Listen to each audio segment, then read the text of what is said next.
اعوذ باللہ من الشیطان الرجیم، بسم اللہ الرحمن الرحیم۔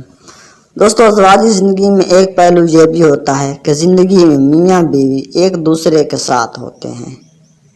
یہ ایک قدرتی عمل ہے۔ یہ جوڑے اللہ تعالیٰ نے آسمانوں پہ بنائے ہیں، اور یہ فعل و افعال جو میاں بیوی کا نظام ہے، مباشرت ہے، رہنا ہے، کھانا ہے، پینا ہے، چھونا ہے، یہاں تک کہ سونا ہے، اسے اللہ تعالیٰ نے خود بنایا ہے، اور اس سے ہم کسی طور پر انکار نہیں کر سکتے۔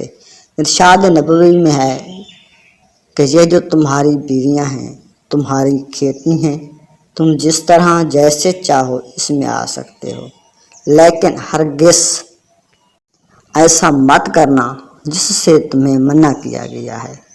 اور یہ بات واضح ہے کہ مرد جسے جیسے چاہے، جس وقت چاہے اپنی بیوی کے ساتھ جیسا چاہے سلوک رکھے،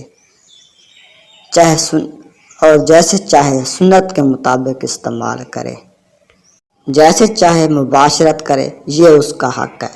لیکن اس میں کچھ چیزیں ایسی ہوتی ہیں جس میں آپ کو حلال اور حرام کا خیال رکھنا ہوتا ہے۔ کہیں ایسا تو نہیں کر رہے کہ صحیح بات کرتے ہوئے غلط بات یا غلط کام کی طرف آپ میل ہو گئے ہوں، آپ گناہ کر بیٹھے ہوں، یا آپ کوئی گناہ کر رہے ہیں۔ ہم اکثر یوٹیوب پر ویڈیوز دیکھتے ہیں کہ عورت اور مرد کے دبر میں دخول جائز ہے وغیرہ، حالت حیض میں بستری جائز ہے، پیچھے سے کرنا جائز ہے وغیرہ وغیرہ۔ اس کا واضح جواب ہے کہ اللہ تعالیٰ کا جو نظام ہے، ارشاد ہے کہ نبی کریم صلی اللہ علیہ وآلہ وسلم نے واضح طور پر سمجھایا ہے کہ عورت کا دخول کا جو نظام ہے وہ آگے سے ہے، اور دبر میں دخول نہ صرف حرام ہے بلکہ حرام اور زنا ہے۔ نبی کریم صلی اللہ علیہ وآلہ وسلم نے قیامت کے قریب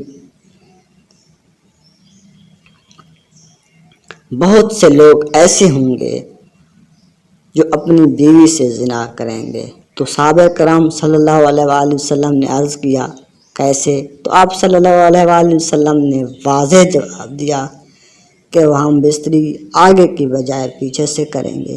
تو بات واضح ہے، جب نبی کریم صلی اللہ علیہ وآلہ وسلم نے منع ہی کر دیا، کسی حالت میں حیض یا کوئی اور مجبوری ہے، منع ہے، حرام ہے، زنا ہے،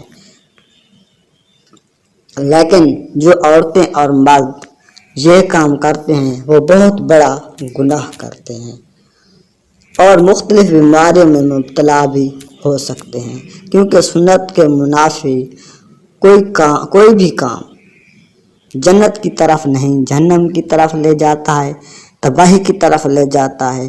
اللہ تعالی ہم سب کو اس گناہ سے بچائے، آمین ثم آمین۔ اگر یہ ہماری ویڈیو پسند آئی ہو تو لائک اور سبسکرائب ضرور کیجیے گا۔ اگلی ویڈیو تک کے لیے اللہ حافظ۔